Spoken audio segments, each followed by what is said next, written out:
नमस्कार, आप देख रहे हैं न्यूज वन इंडिया। मैं हूं आपके साथ पूजा यादव। मैं हूं आपके साथ सृष्टि पांडे।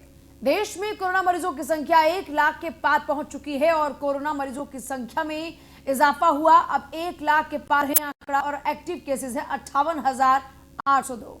देश में 39,173 मरीज अभी तक ठीक हो चुके हैं। साथ ही 3,163 लोगों की अभी तक जान गई है, लेकिन आंकड़ा लगातार बढ़ता जा रहा है। जो हैरानी की बात है, लॉकडाउन 4 को लेकर तमाम गाइडलाइंस भी सामने आ चुकी है, लेकिन उन गाइडलाइंस को फॉलो तो करना है, अपने आप को भी महफूज रखना है, प्रिकॉशंस हमें लेते रहना है, क्योंकि जाहिर तौर पर कोरोना का आंकड़ा लगातार बढ़ता जा रहा है। अब देश में संख्या 1 लाख के पार पहुंच चुकी है। कहीं ना कहीं खतरा बिल्कुल भी न कम हुआ है, न ही खत्म होने के आसार अभी दिखाई दे रहे हैं।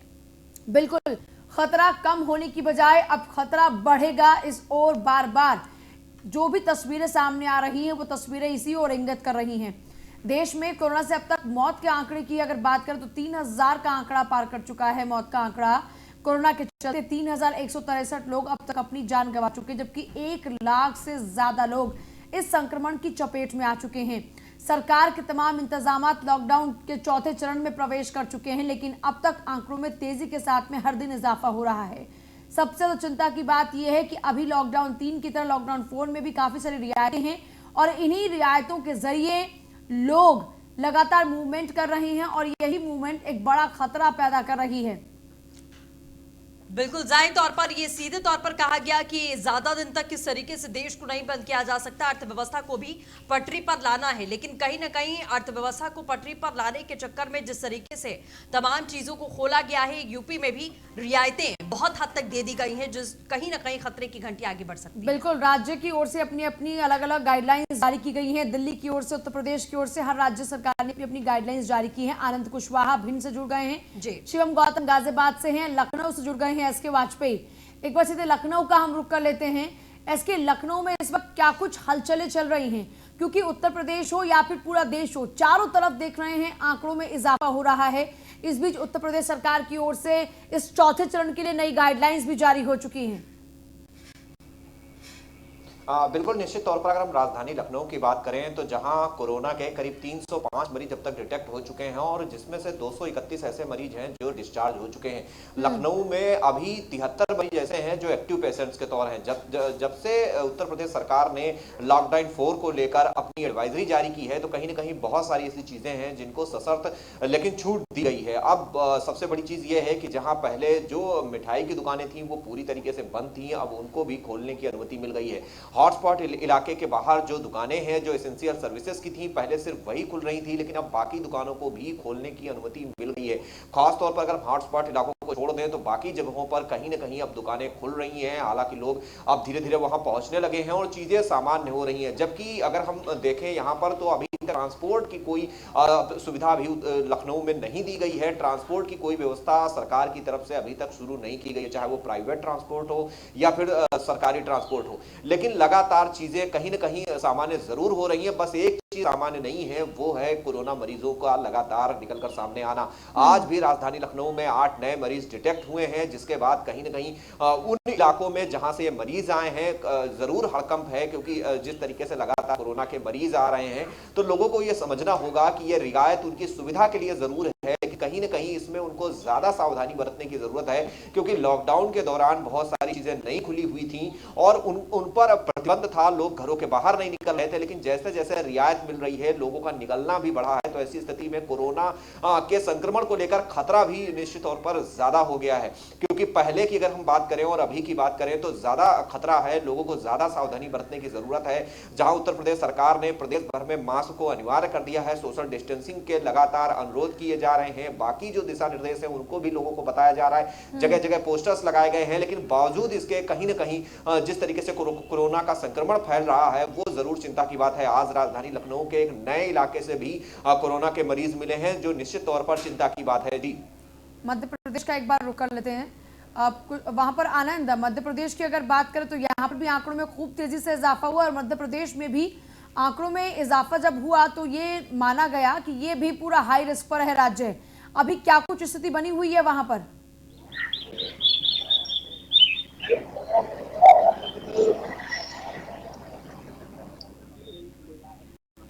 आनंद,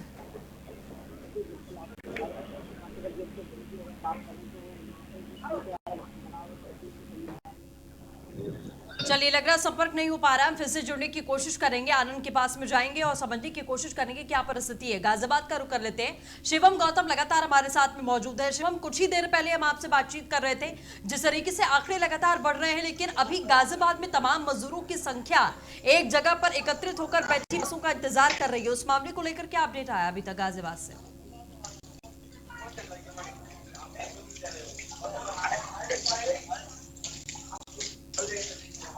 शिवम, आप सुन पा रहे हैं हमें?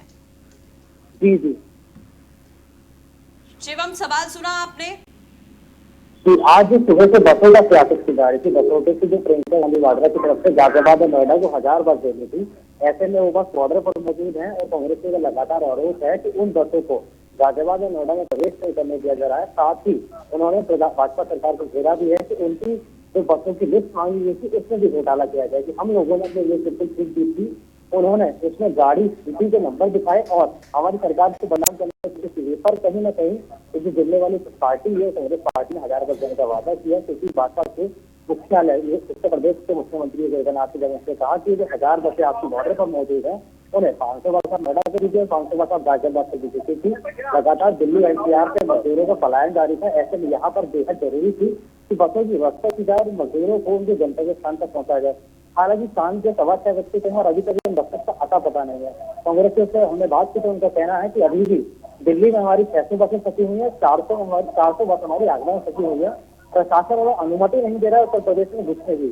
तो कहीं ना कहीं नहीं, बिल्कुल। देखिए शिवम, मैं ये समझना चाहूंगी कि अभी तक ये हो रहा था कि सूची नहीं आई है, एक दिशा निर्देश दिए गए सरकार की तरफ से कितने बजे तक बसेस को वहां पर खड़ा करना है, तमाम मजदूरों को भी कह दिया गया, वो अब सड़कों पर बैठे बसेस का इंतजार कर रहे हैं। लेकिन अब कांग्रेस ये कह रही है कि एंट्री नहीं मिल रही है, बीजेपी कह रही है कि एंट्री मिल रही है। चलिए, मैं आऊंगी आपके पास में। बस्ती में कोरोना बम फूटा, बड़ी खबर आपको बता दें। बस्ती में 50 लोगों की रिपोर्ट कोरोना पॉजिटिव आई है। 50 लोगों की एक साथ महाराष्ट्र से लौटे हैं कोरोना पॉजिटिव। देखिए पूजा, इसी बात की चिंता जाहिर की थी प्रधानमंत्री ने कि कोरोना गांवों में नहीं पहुंचना चाहिए, लेकिन महाराष्ट्र से अलग अलग राज्यों से जिस तरीके से मजदूर लगातार आए हैं, सीधे कहा जा सकता है कि क्वारंटाइन करने की, उनकी टेस्टिंग करने की जो प्रक्रिया है उसमें बहुत बड़े लूप होल हैं।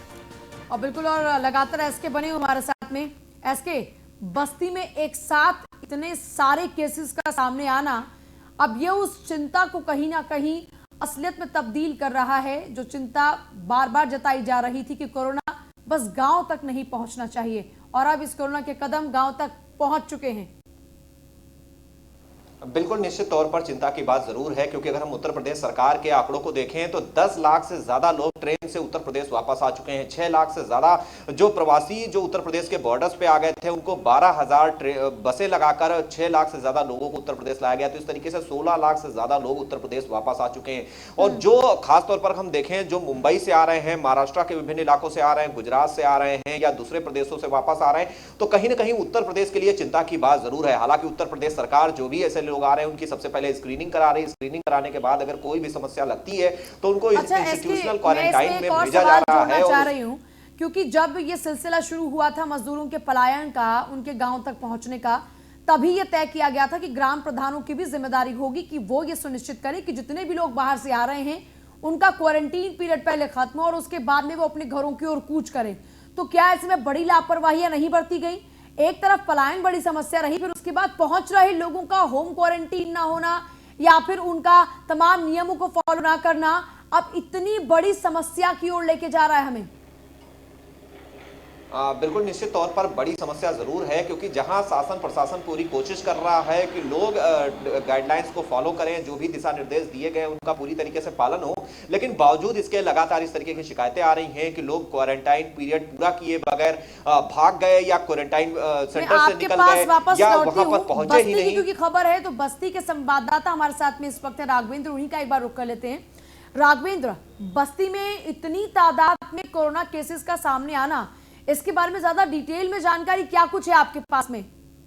आपको बता दें, बस्ती जिले में जो बॉम्बे, दिल्ली और अन्य राज्यों से आ रहे व्यक्तियों को प्रशासन द्वारा होम क्वारंटाइन और जिनको सर्दी जुकाम बुखार के लक्षण दिखे उनको समय से पहले ही इसको होम क्वारंटाइन करा दिया गया था और जिसको लक्षण दिखे उनको भी अस्पतालों में भेज दिया गया था। सबसे बड़ा सवाल है कि अगर सरकार द्वारा ये पलायन कराया जा रहा है तो गांव तक स्थिति पहुंच चुकी है। अब ये जान लीजिए यहाँ बस से बदतर हालत होने से कोई रोक नहीं सकता। जिस तरह कोरोना पॉजिटिव की संख्या बढ़ रही है, 78 लोगों की रिपोर्ट गई थी जिसमें से 50 लोगों का कोरोना पॉजिटिव महाराष्ट्र से लौटे ये लोग हैं जो कि कोरोना पॉजिटिव पाए गए हैं। 50 का आंकड़ा हो चुका है और बस्ती के लिए अपने आप में 50 लोगों का एक साथ संक्रमित होना एक बहुत बड़ा चैलेंज है। बड़ा सवाल ये कि महाराष्ट्र से आए लोगों को क्या क्वारंटीन नहीं किया गया था सही तरीके से, या क्या ये पूरे के पूरे 50 लोग वहां से माइग्रेटेड होकर यहाँ पर आए थे, या फिर मामला है क्या, जरा वो समझना चाह रहे हैं। ये पूरा मामला ये लोग इनको पहले से ही कोरोना संक्रमण हुआ था, जिससे जब बस्ती पहुंचे प्रशासन द्वारा इनको अस्पताल में क्वारंटाइन किया गया था। उसके बाद इनकी रिपोर्ट भेजी गई थी। जब आज रिपोर्ट आई तो एक साथ 50 लोगों की रिपोर्ट सामने आई है, जबकि कल एक व्यक्ति की मौत हो चुकी थी। अभी तक बस्ती जिले में 2 की कोरोना पॉजिटिव से मौत हो चुकी है। 104 लोग आज कोरोना वायरस से ग्रसित बस्ती जिले में हो चुके हैं, जबकि 27 लोगों को अस्पताल से छुट्टी भी मिल चुकी है। सबसे बड़ा सवाल है कि जिस तरह से पलायन लोगों का होकर बस्ती में आ रहे हैं और देहात क्षेत्र में जा रहे हैं, कहीं न कहीं ये समाज के लिए बहुत खतरनाक स्थिति है उत्पन्न होने वाली है। जिस तरह से कोरोना चलिए राघवेंद्र, आप नजर बनाए रखिएगा, हम लगातार आपसे अपडेट लेते रहेंगे। फिलहाल हमारे साथ जुड़ने के लिए बहुत बहुत शुक्रिया। एसके बाजपेयी लगातार बने हुए हैं। एसके देखिए, जिस तरीके का अपडेट हमने तस्वीरों में देखा है बस्ती की कि 50 मजदूर एक साथ में कोरोना पॉजिटिव पाए जाते हैं। जो स्थानीय रिपोर्टर उनका सीधे तौर पर कहना है कि ये पहले से ही पॉजिटिव थे, यहाँ पे आने पर जब उनकी रिपोर्ट सामने आती है तो वो पॉजिटिव पाए जाते हैं। अब ऐसे में ये कितनी बड़ी समस्या खड़ी हो गई है, दोहरी मार है। एक तरफ छूट पे छूट दी जा रही है, तमाम दुकानों को खोलने का आदेश जारी कर दिया गया, ठीक है, वो भी जरूरी है, लेकिन जो स्थानीय प्रशासन की जिम्मेदारी होनी चाहिए, क्या वो जिम्मेदारी पूरी तरीके से नहीं निभा पा रहे वो लोग, जिसकी वजह से अब गांवों में एंट्री हो रही कोरोना की, उसके बाद में विभत्स तस्वीरें होंगी, कंट्रोल करना मुश्किल होगा इसके। हाँ बिल्कुल, निश्चित तौर पर जिस तरीके से हम चीजें देखें, जिस तरीके से लगातार उत्तर प्रदेश के 75 अलग अलग जिलों में इसका संक्रमण पहुंचा है, अब तक यूपी के सभी 75 जिलों में संक्रमित मरीज मिले हैं, तो कहीं ना कहीं ये जरूर जिला प्रशासन स्तर पर लापरवाही हुई है। क्योंकि जिस तरीके से सरकार की तरफ से दिशा निर्देश जारी हुए थे, गृह मंत्रालय की एडवाइजरी जारी हुई थी कि जिलों के बॉर्डर्स को सील रखा जाए, जो दूसरे प्रदेशों के बॉर्डर्स हैं उनको सील रखा जाए, लोगों के मूवमेंट को रोका जाए, जो लोग पैदल या किसी भी असुरक्षित वाहन से आ रहे हैं उनको तत्काल उनसे बात की जाए, उनको क्वारंटाइन कराया जाए, उनको वहीं पर सारी सुविधाएं उपलब्ध कराई जाए। लेकिन कहीं ना कहीं जिला प्रशासन स्थानीय स्तर पर इन सारी चीजों को करा पाने में फेल रहा है। इसका उदाहरण है हमारे सामने कि उत्तर प्रदेश के एक के बाद एक जिले बढ़ते गए और सभी 75 जिलों तक इसका संक्रमण पहुंच चुका है। भले ही प्रशासन लाख दावे कर ले, लेकिन इन दावों के बावजूद स्थिति जस की तस है, क्योंकि लगातार 75 जिलों से मरीज आ रहे हैं। और सबसे बड़ी बात यह है कि जहां अगर हम पहले का सिनेरियो देखेंगे तो जहां आगरा हो, नोएडा हो, गाजियाबाद, मेरठ, लखनऊ, इन जिलों से लगातार मरीज निकलकर सामने आ रहे थे, वही अब दूसरे जिलों से भी बड़ी संख्या में मरीज निकल रहे हैं। आपके पास वापस लौट हमारे सामने बड़ी संख्या में अन्य जिलों से भी लोग वापस लौट रहे हैं और ऐसे में बहुत तेजी के साथ में वो लोग कोरोना करियर भी बने हुए हैं। पुष्कर प्रवीण लगातार बने हमारे साथ में पटना से, ग्रेटर नोएडा से ललित पंडित हमारे साथ लगातार बने। एक बार पहले हम पटना की तस्वीर का रुख कर लेते हैं। पुष्कर, चमकी बुखार के दौरान में बच्चों को बचा पाने में वहां की सरकार नाकामयाब हो रही थी। अब कोरोना संकट तो और भी बड़ा है और बिहार में क्योंकि तेजी से अब लोगों के वापस पहुंचने का सिलसिला शुरू हो चुका है, ऐसे में अभी तक सरकार के जो भी दावे हैं और सरकार की ओर से जो प्रयास हैं उनमें कितना फासला है? ऐसा है कि बिहार में आज जो है ना, एक बड़ा आंकड़ा आया अभी सामने, 72 पॉजिटिव केसेस आए हैं बिहार में जी, जो आज का आंकड़ा आया है। और बिहार में अभी टोटल जो केसेस हो चुके हैं वो लगभग 1495 केसेस हो चुके हैं कोरोना पॉजिटिव के। हालांकि केसेस जो बढ़ रहे हैं उसके बारे में यही बताया जा रहा है सरकार की तरफ से, या हमारी टीम जो जांच करी उससे यही पता चल रहा है कि केसेस बाहर से आ रहे हैं, लोगों को जो बुलाया गया है, प्रवासी मजदूरों का, छात्रों का, और भी जो लोग बाहर से आ रहे हैं उनकी संख्या पॉजिटिव लगातार हो रही है जी। सैंपल कलेक्शन अभी तक बिहार में अप्रॉक्स 47,000 के राउंड में हुआ है। 47,000 लोगों का सैंपल दिया गया है। बिहार की तो सैंपलिंग के मामले में कितनी क्षमता है? हर दिन में कितनी सैंपलिंग की जा सकती है बिहार के अंदर? मतलब इंतजामात कितने पुख्ता हैं बिहार सरकार के? बिहार सरकार के हर दिन के जो सैंपलिंग का जो एवरेज है वो थोड़ा सा मतलब और राज्यों की तुलना में थोड़ा स्लो नजर आ रहा है। सैंपलिंग उस तेजी से नहीं हो पा रही, इसीलिए अभी तक जो बिहार में जो हमारे पास डेटा है वो लगभग 46,996 लोगों का सैंपल अभी तक हुआ है। हालांकि स्वास्थ्य मंत्री का लगातार कहना है कि हम लोग लगातार बढ़ा रहे हैं, क्षमता को बढ़ाने जा रहे हैं, इसको लेकर के लगातार सरकार एक्टिव है कि हम लोग सैंपलिंग को बढ़ाने जा रहे हैं, लेकिन अभी तक मात्र मतलब वही 47,000 लोगों का दावे सैंपलिंग हैं हुआ अभी है। और दावों में और अभी तक प्रयासों में काफी फासला है। ग्रेटर नोएडा से लगातार ललित पंडित भी बने हुए हैं। ललित, क्योंकि ग्रेटर नोएडा में बहुत ही तेजी से आंकड़ों में इजाफा हुआ था और सबसे अगर शुरुआत की बात करें तो ये वही जिला है जहां पर तेजी से आंकड़ों में इजाफा हुआ था सीज फायर कंपनी के कारण से।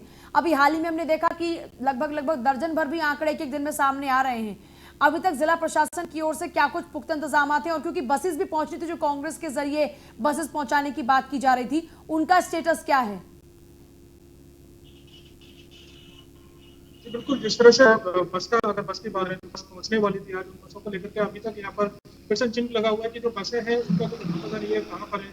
वहीं जिस तरह से कांग्रेस के नेता की तरफ से बताया जा रहा है, जो कांग्रेस के यहाँ इकट्ठा हुए थे, बताया गया कि उन बसों को जो आने वाली थी उनको आगरा में ही रोक लिया गया। आगरा में जो उत्तर प्रदेश राजस्थान बॉर्डर, वहाँ पर उनको रोक लिया गया, उनको उत्तर प्रदेश में एंट्री नहीं करने दी गई। उसी का इंतजार कांग्रेस नेता बीजेपी के नेता को आरोप करता है, उनका भी दौर यहाँ पर चला, इसको भी काफी अच्छे तरीके से यहाँ पर चल गया। लेकिन एक चीज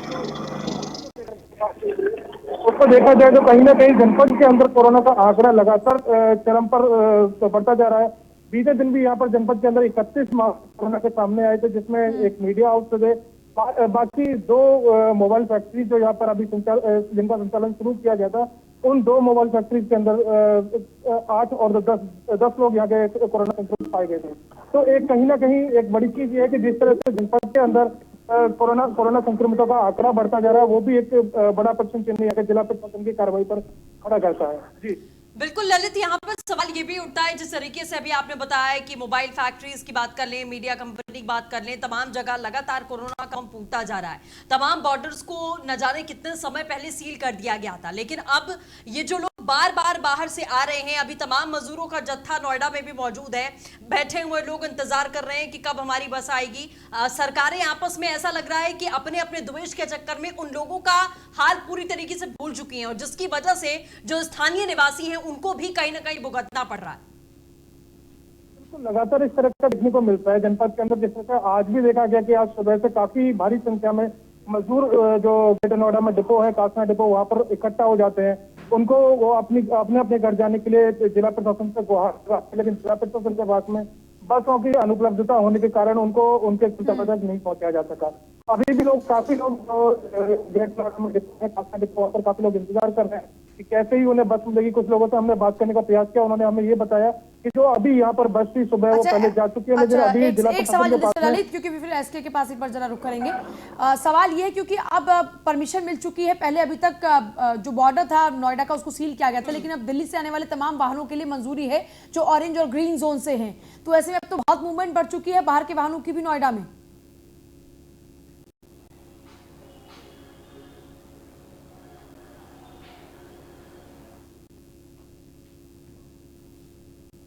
स्थिति पहले दिल्ली बॉर्डर की वो यथास्थिति बनी रहेगी, उसमें किसी भी तरह कोई बदलाव जब तक शासन से उनको अनुमोदन प्राप्त नहीं होता है तब तक नहीं किया जाएगा। कल जो जियो प्राप्त हुआ था उसके उसमें जिलाधिकारी और कमिश्नर के द्वारा प्रशासन को चिट्ठी लिखकर जिले की स्थिति का हवाला देते हुए उनसे कहा गया कि जो दिल्ली नोएडा बॉर्डर है उसको उससे आगे की अनुमति ना दी जाए। ठीक है ललित, आपका शुक्रिया फिलहाल इस पूरी जानकारी के लिए। इसके लगातार बने हमारे साथ में। एसके, हर दिन टीम 11 के साथ में बैठक हो रही है, अभी टीम 11 के साथ में कुछ नई स्ट्रेटेजी बनाई जा सकती है क्या? क्योंकि अब उत्तर प्रदेश में जो परिस्थितियां हैं वो बदल रही हैं, बढ़ते वक्त के साथ में कोरोना के चैलेंजेस भी अलग अलग तरीके से सामने आ रहे हैं। तो अभी उन नए चैलेंजेस के लिहाज से क्या कुछ खास तैयारियां की जा रही हैं उत्तर प्रदेश में?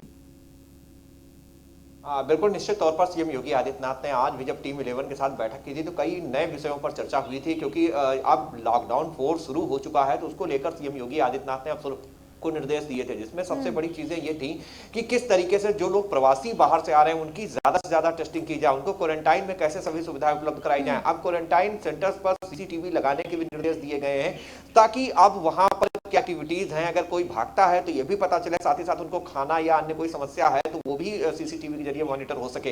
तो बड़ा विषय वही है। और दूसरी चीज, जो लोग लगातार उठ रहे हैं उनको रोजगार की स्थानीय स्तर पर व्यवस्था कैसे हो, उसको लेकर भी सीएम योगी आदित्यनाथ ने आज निर्देश अफसरों को दिए हैं।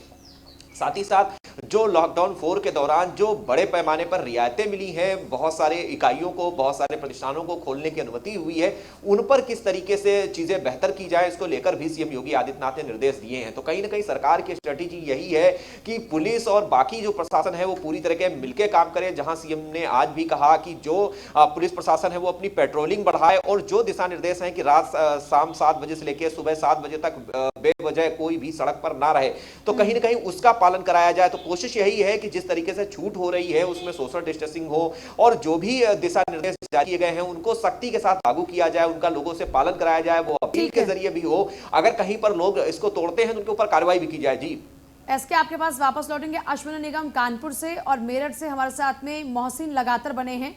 अब मोहसिन, मेरठ के हालात क्या हैं? देखिए पूजा, सबसे पहले तो मैं आपको बता दूं कि मेरठ में जो है हालात अभी काफी चिंताजनक बने हुए हैं, जो स्वास्थ्य विभाग से लेकर सरकारी महकमे को परेशानी में डाले हुए हैं। क्योंकि सोमवार शाम तक जो कोरोना पॉजिटिव केसेस की संख्या थी वो 340 तक पहुंच गई थी और 20 लोगों की अब तक मौत हो चुकी है। इसमें एक सीनियर फिजिशियन है जिनकी सोमवार रात को कोरोना पॉजिटिव होने के बाद मौत हुई है। ये डॉक्टर की पहली मौत है जो मेरठ में इस तरह से दर्ज की गई है। तो कुल मिलाकर जो मेरठ में हालात है वो अभी बेकाबू है, क्योंकि कोरोना पॉजिटिव केसेस संख्या लगातार बढ़ती जा रही है, उन पर किसी भी तरह से अभी अंकुश नहीं लग पा रहा है। दूसरी बात यह है कि जो उत्तर प्रदेश सरकार ने गाइडलाइन जारी की है लॉकडाउन 4 के लिए, उसको लेकर जो मेरठ जिला प्रशासन है काफी असमंजस की स्थिति में है, क्योंकि मेरठ का शायद ही कोई कोना ऐसा बचा हो जहां पर कोरोना पॉजिटिव केसेस ना हो। तो कुल मिलाकर जो नगर निगम का क्षेत्र है या मेरठ कैंट एरिया है वो चारों तरफ से कोरोना पॉजिटिव केसेस की जो संख्या है उससे घिरा हुआ है। इसको लेकर मेरठ जिला प्रशासन की ओर से मेरठ को पहले से ही कंटेनमेंट जोन घोषित किया हुआ है। तो मेरठ जिला प्रशासन का साफ तौर पर यह कहना है कि अभी अगले 2 दिन यानी कि मंगलवार और बुधवार को जो उत्तर प्रदेश सरकार की गाइडलाइन जारी हुई है उनका अध्ययन किया जाएगा, उन पर पूरी तरह से विचार विमर्श किया जाएगा, जो तय किया जाएगा क्या यहाँ पर चीजें खोली जा सकती हैं, किन चीजों को बहाल किया जा सकता है, कौन सी चीजें जो बंद रहने वाली है। क्योंकि मेरठ में पहले से जिला प्रशासन की ओर से सप्ताह के 2 दिन यानी कि एक तो सोमवार और दूसरा गुरुवार यहाँ पूर्ण लॉकडाउन रहता है, यानी कि सुपर लॉकडाउन, एक तरह से अघोषित कर्फ्यू जैसे हालात के रहते हैं। तो इसलिए मंगलवार और बुधवार को उस गाइडलाइन पर चर्चा होगी और गुरुवार को पूर्ण लॉकडाउन रहेगा। तो ऐसे में अगर कोई रियायत मेरठ को मिलने जा रही है, मेरठ को कोई छूट मिलने जा रही है, तो उसका जो अनुपालन है वो शुक्रवार से होगा। लेकिन अभी कुल मिलाकर जो फिलहाल मौजूदा स्थिति है वो काफी बेकाबू है, जो अभी स्वास्थ्य। ठीक है, बिल्कुल। चलिए मोहसिन, आप बने रहे हमारे साथ में, हम फिर से रुक करेंगे आपका। अश्विनी निगम हमारे साथ लगातार बने हुए हैं कानपुर से। अश्विनी, क्या कुछ अपडेट है कानपुर को लेकर? वहां पर भी लगातार इजाफा हुआ है संख्या में, अभी मौजूदा परिस्थिति क्या है? आज की रिपोर्ट। देखिए पूजा, सबसे बड़ी बात है कि 2 दिन से जो है कानपुर के लिए बड़ी राहत की बात है, क्योंकि 2 दिन से कोई भी केस पॉजिटिव नहीं आए हैं।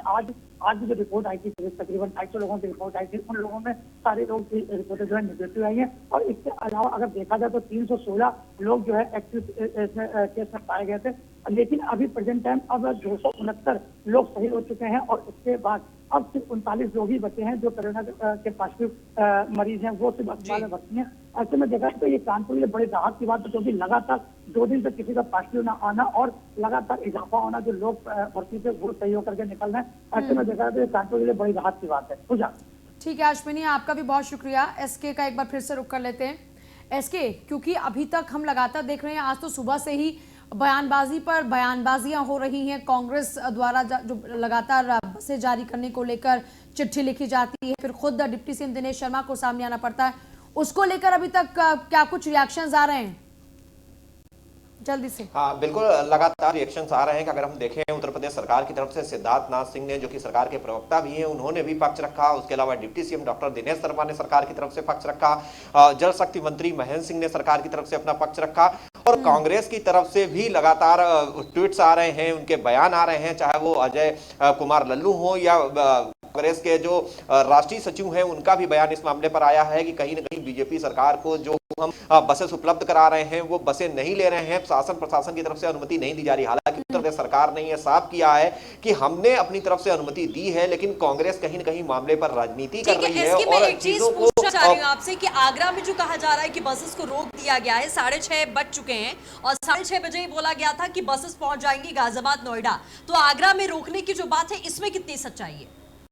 जल्दी से बिल्कुल, कांग्रेस की तरफ से आधिकारिक बयान जारी करने के बाद ये बताया गया है कि उनकी 500 से ज्यादा बसें आगरा बॉर्डर पर खड़ी हैं, लेकिन जिला प्रशासन उनको अंदर जाने की अनुमति नहीं दे रहा है, जिसको कांग्रेस प्रदेश अध्यक्ष अजय कुमार लल्लू के ऑफिस से जानकारी दी गई है कि ये बसेस वहां पर उपलब्ध हैं जहां कांग्रेस। ठीक है, बहुत शुक्रिया एसके आपका फिलहाल पूरी जानकारी के लिए। वक्त यहाँ पर बहुत ही छोटे से ब्रेक का हुआ, लेकिन ब्रेक के उस पार भी खबरों का सिलसिला लगातार जारी।